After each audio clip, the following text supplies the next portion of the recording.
2 Raja-Raja 5 1-27. Demikian firman Tuhan.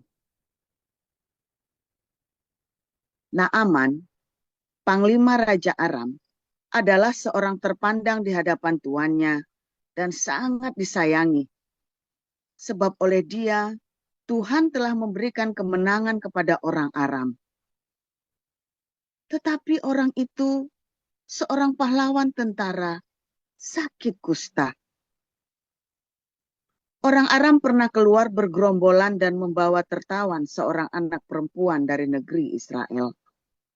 Ia menjadi pelayan pada istri Naaman. Berkatalah gadis itu kepada nyonyanya, sekiranya tuanku menghadap nabi yang di Samaria itu, maka tentulah nabi itu akan menyembuhkan dia dari penyakitnya. Lalu pergilah Naaman memberitahukan kepada tuannya. Katanya, begini-beginilah dikatakan oleh gadis yang dari negeri Israel itu. Maka jawab Raja Aram, baik, pergilah, dan aku akan mengirim surat kepada Raja Israel. Lalu pergilah Naaman dan membawa sebagai persembahan 10 talenta perak dan 6.000 shikal emas dan 10 potong pakaian. Ia menyampaikan surat itu kepada Raja Israel yang berbunyi, sesampainya surat ini kepadamu, maklumlah kiranya bahwa aku menyuruh kepadamu Naaman, pegawaiku, supaya engkau menyembuhkan dia dari penyakit kustanya. Segera sesudah Raja Israel membaca surat itu, dikoyakkannyalah pakaiannya serta berkata, Allahkah aku ini yang dapat mematikan dan menghidupkan, sehingga orang ini mengirim pesan kepadaku, supaya kusembuhkan seorang dari penyakit kustanya? Tetapi sesungguhnya, perhatikanlah dan lihatlah, ia mencari gara-gara terhadap aku. Segera sesudah didengar Elisa, abdi Allah itu, bahwa Raja Israel mengoyakkan pakaiannya, dikirimnyalah pesan kepada Raja, bunyinya, mengapa engkau mengoyakkan pakaianmu? Biarlah ia datang kepadaku, supaya ia tahu bahwa ada seorang nabi di Israel. Kemudian datanglah Naaman dengan kudanya dan keretanya, lalu berhenti di depan pintu rumah Elisa. Elisa menyuruh seorang suruhan kepadanya, mengatakan, pergilah, mandi 7 kali dalam sungai Yordan, maka tubuhmu akan pulih kembali, sehingga engkau menjadi tahir. Tetapi pergilah Naaman dengan gusar sambil berkata, aku sangka bahwa setidak-tidaknya ia datang keluar dan berdiri memanggil nama Tuhan Allahnya, lalu menggerak-gerakkan tangannya di atas tempat penyakit itu, dan dengan demikian menyembuhkan penyakit kustaku. Bukankah Abana dan Parpar, sungai-sungai Damsyik, lebih baik dari segala sungai di Israel? Bukankah aku dapat mandi di sana dan menjadi tahir? Kemudian berpalinglah ia dan pergi dengan panas hati. Tetapi pegawai-pegawainya datang mendekat serta berkata kepadanya, Bapak, seandainya nabi itu menyuruh perkara yang sukar kepadamu, bukankah Bapak akan melakukannya? Apalagi sekarang, ia hanya berkata kepadamu, mandilah dan engkau akan menjadi tahir. Maka turunlah ia membenamkan dirinya 7 kali dalam sungai Yordan, sesuai dengan perkataan abdi Allah itu. Lalu pulihlah tubuhnya kembali, seperti tubuh seorang anak, dan ia menjadi tahir. Kemudian kembalilah ia dengan seluruh pasukannya kepada abdi Allah itu. Setelah sampai, tampillah ia ke depan Elisa dan berkata, "Sekarang aku tahu bahwa di seluruh bumi tidak ada Allah kecuali di Israel. Karena itu, terimalah kiranya suatu pemberian dari hambamu ini." Tetapi Elisa menjawab, "Demi Tuhan yang hidup, yang di hadapannya aku menjadi pelayan, sesungguhnya aku tidak akan menerima apa-apa." Dan walaupun Naaman mendesaknya supaya menerima sesuatu, ia tetap menolak. Akhirnya berkatalah Naaman, "Jikalau demikian, biarlah diberikan kepada hambamu ini tanah sebanyak muatan sepasang bagal. Sebab hambamu ini tidak lagi akan mempersembahkan korban bakaran atau korban sembelihan kepada Allah lain, kecuali kepada Tuhan. Dan kiranya Tuhan mengampuni hambamu ini dalam perkara yang berikut. Apabila tuanku masuk ke kuil Rimon untuk sujud menyembah di sana, dan aku menjadi pengapitnya, sehingga aku harus ikut sujud menyembah dalam kuil Rimon itu. Kiranya Tuhan mengampuni hambamu ini dalam hal itu." Maka berkatalah Elisa kepadanya, "Pergilah dengan selamat."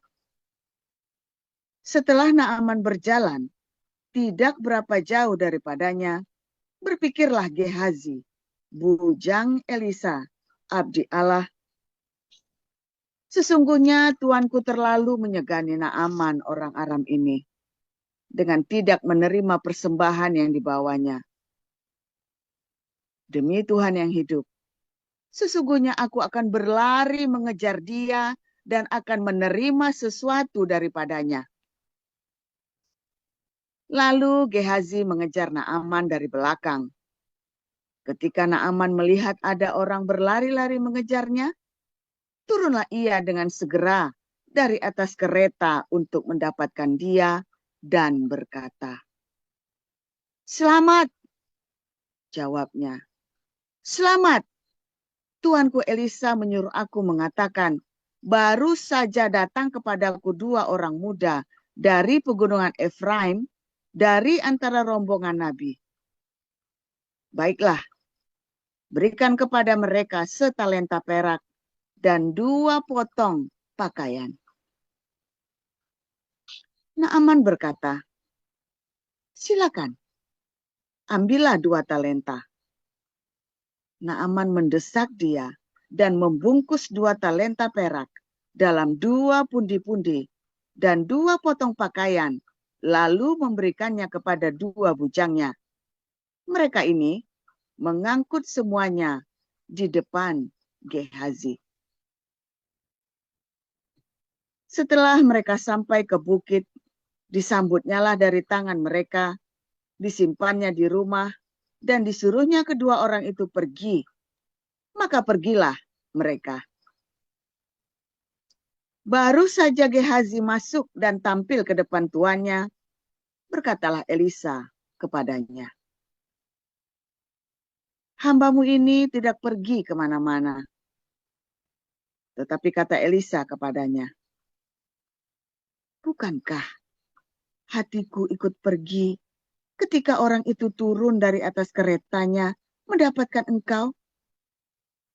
Maka sekarang engkau telah menerima perak, dan dengan itu dapat memperoleh kebun-kebun, kebun zaitun, kebun anggur, kambing domba, lembu sapi, budak laki-laki, dan budak perempuan.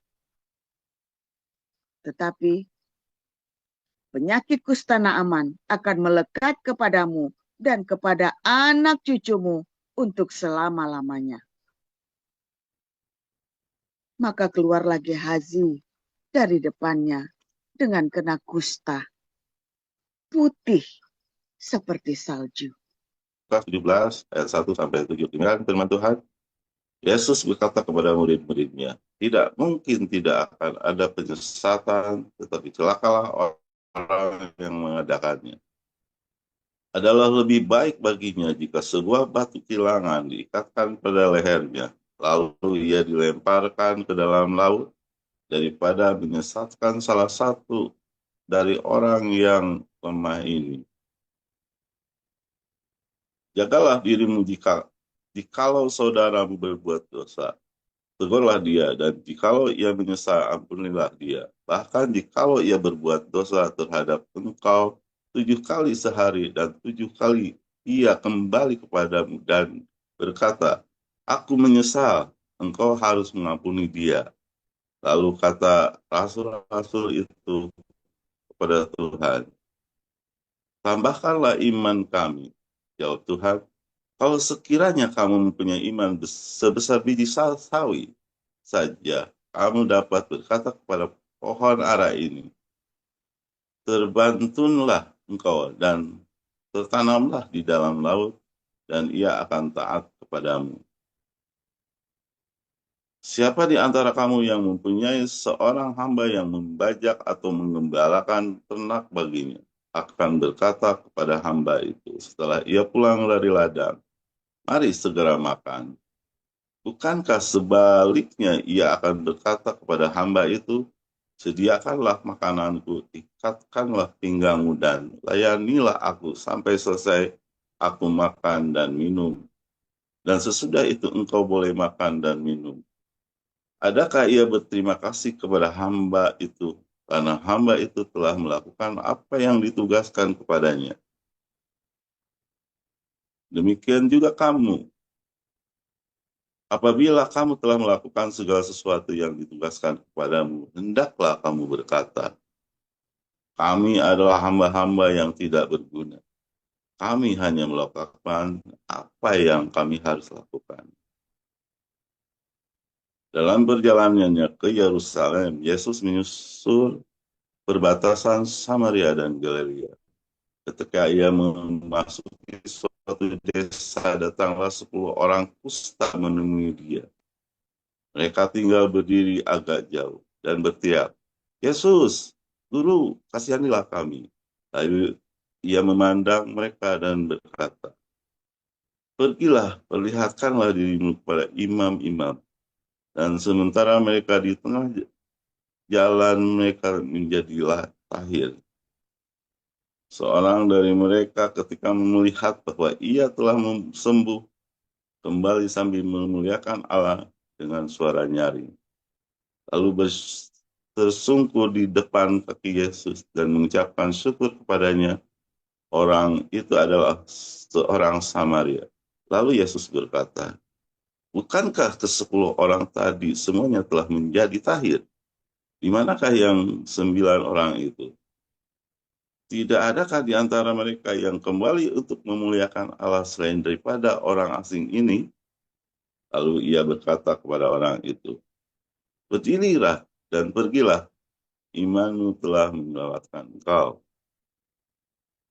Atas pertanyaan orang Farisi apabila kerajaan Allah akan datang, Yesus menjawab katanya, kerajaan Allah datang tanpa tanda-tanda lahiriah. Juga orang tidak dapat mengatakan, lihat, ada di sini atau ia ada di sana, sebab sesungguhnya kerajaan Allah ada di antara kamu. Dan ia berkata kepada murid-muridnya, akan datang waktunya kamu ingin melihat suatu daripada hari-hari anak manusia itu, dan kamu tidak akan melihatnya. Dan orang akan berkata kepadamu, lihat, ia ada di sana, lihat, ia ada di sini. Jangan kamu pergi ke situ, jangan kamu ikut. Sebab sama seperti kilat memancar dari ujung langit yang satu ke ujung langit yang lain, demikian pula lah halnya anak manusia pada hari kedatangannya. Tetapi ia harus menanggung banyak penderitaan dahulu dan ditolak oleh angkatan ini. Dan sama seperti terjadi pada zaman Nuh, Demikian pula lah hanyalah kelak pada hari-hari anak manusia. Mereka makan dan minum, mereka kawin dan dikawinkan, sampai kepada hari Nuh masuk ke dalam bahtera. Lalu datanglah air bah dan membinasakan mereka semua. Demikian juga seperti yang terjadi zaman Lot. Mereka makan dan minum, mereka membeli dan menjual, mereka menanam dan membangun. Tetapi pada hari Lot pergi keluar dari Sodom, turunlah hujan api dan hujan belerang dari langit dan membinasakan mereka semua. Demikianlah hanya kelak pada hari di mana anak manusia menyatakan dirinya. Barang siapa pada hari itu sedang di ranginan di atas rumah dan barang-barangnya ada di dalam rumah, janganlah ia turun untuk mengambilnya.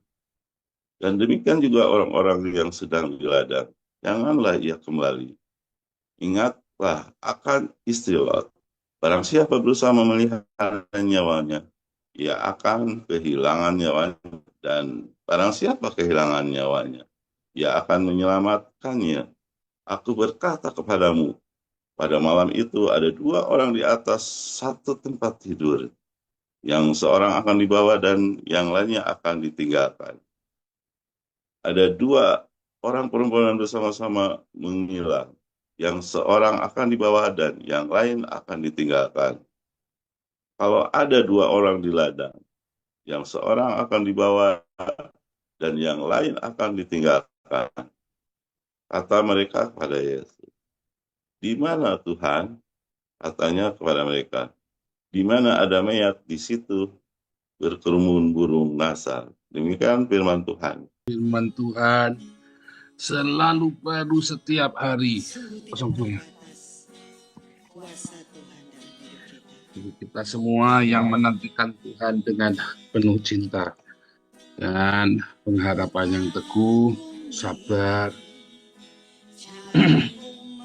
waktu Tuhan yang terbaik. Jangan gemerungsung, ya. Lagi diuber-uber utang, sabar. Lagi nggak punya uang, sabar, tenang, ya. Dalam ketidakadaanmu adalah kesempatan menunjukkan kesetiaanmu dalam sakitmu, dalam kekuranganmu, ya. Tuhan selalu membanggakan, ya, dalam kekuranganmu, dalam segala keterbatasanmu. Tapi itulah pemberian yang mulia yang terbesar, bukan dalam kelimpahanmu, saudara, ya.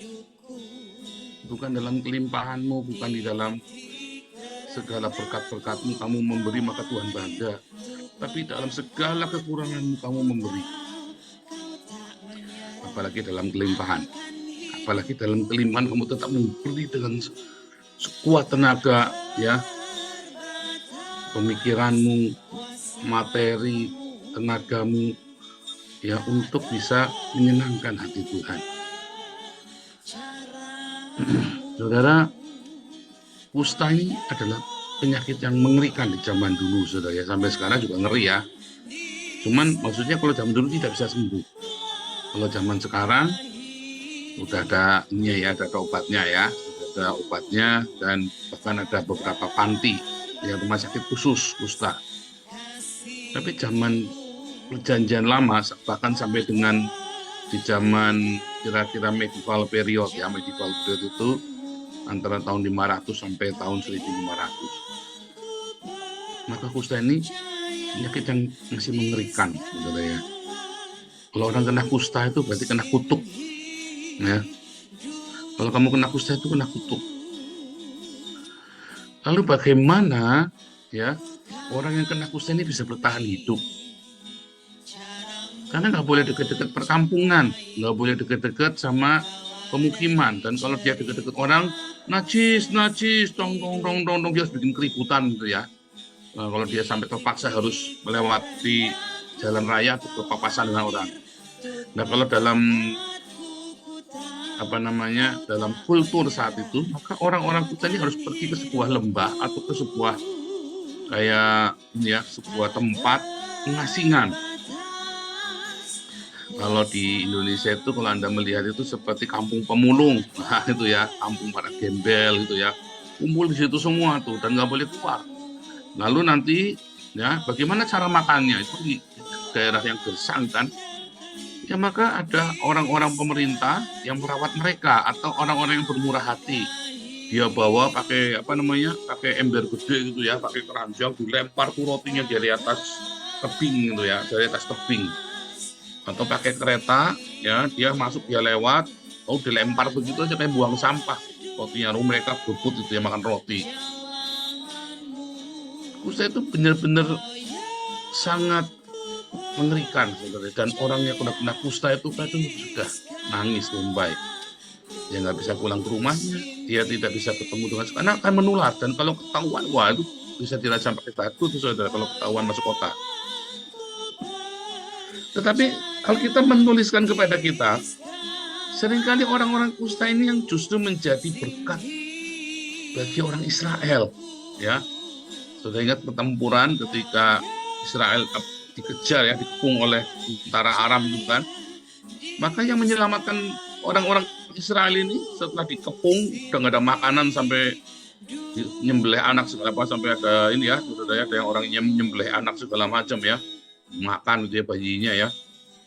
Maka di dalam pengepungan itu yang menyelamatkan mereka itu orang kusta, ya.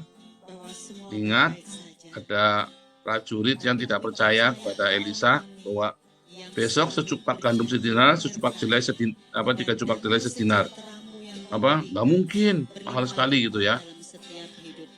Nggak mungkin murah sekali besok ya, tapi kamu akan lihat, tapi kamu udah ngalamin. Lalu tiba-tiba ada orang kusta melihat perkemahan tentara Aram itu sudah kosong. Orang kusta itu memberi kabar, memberitakan Injil, kabar baik ya saudara ya. Makanan kalau Anda lagi 3 hari, 7 hari, seminggu, ini sebulan lebih, berbulan-bulan mereka udah kelaparan ya, sampai nyembelih bayi segala, bayinya mereka sembelih sendiri ya. Terus tiba-tiba ada orang kusta saudara, kasih ngabari saudara, di situ banyak makanan, orang kusta loh. Anda mau terima apa enggak itu saudara? Itu kabar baik apa kabar buruk? Orang kusta loh saudara, najis loh, najis. Kalau zaman sekarang itu apa tuh, orang yang pokoknya kalau anak pegang itu nular penyakitnya itu ya, serem kali ya. Ada hidungnya udah bolong, matanya udah dicopot, ini kan mukanya udah berubah bentuk kayak monster ya, tangannya jadinya udah betul semua, bau lagi kan, bisa mandi mereka. Terus mereka teriak, sudah ada makanan. Nah itu adalah apa, kabar baik kan, itulah evangelion kan. Seringkali kabar baik yang kita terima itu ya berasal dari orang-orang yang tidak menjadi, orang menjadi ya, bahasa Indonesianya apa ya, bahasa Indonesianya orang menjadi tidak layak. Nah, tidak layak saudara ya. Ya kata tidak layak.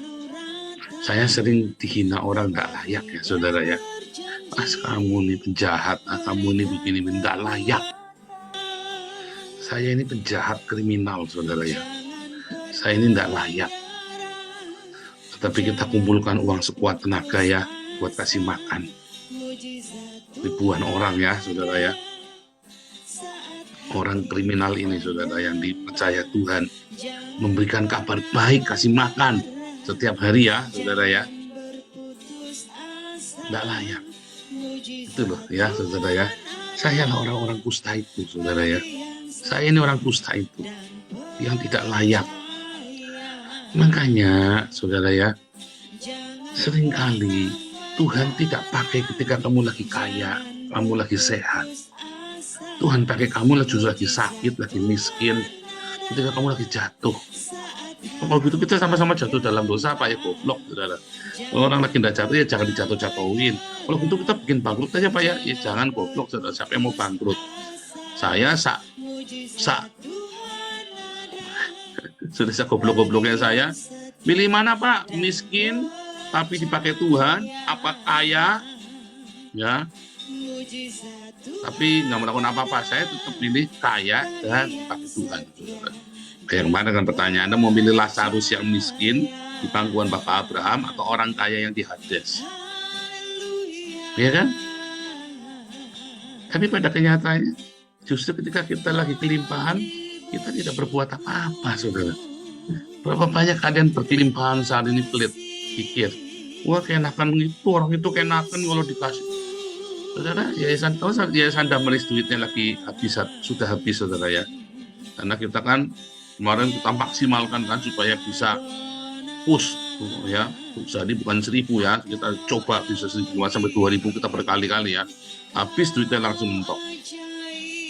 Oke, nah kan itu orang Islam dikasih duit, kata siapa itu juga di YouTube kita ya, Isom. Dikasih makan keenakan. Iya memang, saudara. Itu Tuhan Yesus yang suruh. Masa kamu mau langgar? Ya, ketika kamu punya uang, kamu kan bilang, keenakan itu dikasih makan. Coba kamu tidak punya uang. Sungguh, saudara ya, ketika saya lagi nggak punya uang, ketika saya nggak punya uang ya, saudara ya, saya tahu rasanya panik ya, saudara ya, lapar, apa gimana ya. Begitu saya punya makanan, saya langsung ingat teman saya yang sama-sama nggak bisa makan. Lalu saya bagi. Waktu saya kelimpahan, ya pemikirannya beda lagi, saudara ya. Kecuali kamu sudah, paradigmamu sudah disetting sedekah. Susah sekali berbagi dalam kelimpahan, saudara. Sungguh susah. Berbagi dalam kelimpahan itu susah. Karena kamu tidak merasakan yang dirasakan orang yang kurang itu, walaupun kamu dulu dari sana. Walaupun kamu bekas orang kere loh. Malah biasanya kalau kamu bekas orang kere, terus kamu kaya, terus lupa, saudara. Belaga gila, belaga nggak pernah tuh, sudah lupa tuh rasanya miskin. Iya nggak? Sudah lupa tuh rasanya deg-degan besok mau beli beras apa. Tapi ketika kamu lagi nggak punya beras, tiba-tiba tetanggamu ada yang nggak punya beras, sama-sama senasib. Biasanya kamu malah lebih mudah berbagi. Nah itulah gawatnya kita manusia. Bukan cuma orang Kristen, manusia semua dunia. Itu ada di kota-kota besar dan di kota-kota kecil, di mana-mana juga ada. Nggak yang di Belanda, nggak yang di Indonesia, sama saja. Nggak dari zaman dulu, nggak zaman sekarang, sama saja. Begitu. Ketika kamu sakit, ada orang yang lebih sakit dari kamu, saudara. Aduh, rasanya kamu ikut sedih ya, saudara ya. Kamu sehat, kamu bisa lari maraton, bisa jungkir balik, bisa salto, ada orang sakit. Oh, itu kebanyakan dosa itu. Iya, kamu ngomongnya kan begitu, barang kebanyakan dosa itu. Pokoknya terus ikut berduka. Aduh, begitu ada orang sakit, kamu gak ada yang ngurus ya. Andai kata itu anakku yang sakit. Ya kan? Beda ya rasanya ya. Tapi kalau dalam paradigmamu, hatimu adalah orang yang penuh cinta, maka ketika Anda mendengar saudaramu sakit, Anda juga ikut rasakan itu ya. Makanya saya tuh jengkel ya, kalau kita sudah lagi ngumpulin uang kedukaan itu ya, lalu ditunda itu. Saya jengkel sekali, saudara ya. Orang lagi kedukaan, jangan ditunda, kalau bisa kita kasih lebih. Makanya saya selalu nanya, kalau selalu saya ada uang, begitu saya bisa kasih lebih, saya kasih lebih, sebisa mungkin saya bisa kasih. Ya, kalau dalam kedukaan itu ya, siapa yang mau anaknya mati, siapa yang mau ibunya mati, bapaknya mati, tidak ada. Begitu mati juga itu banyak. Ya, saudara ya, tapi kan kita seringkali lupa, ya kan?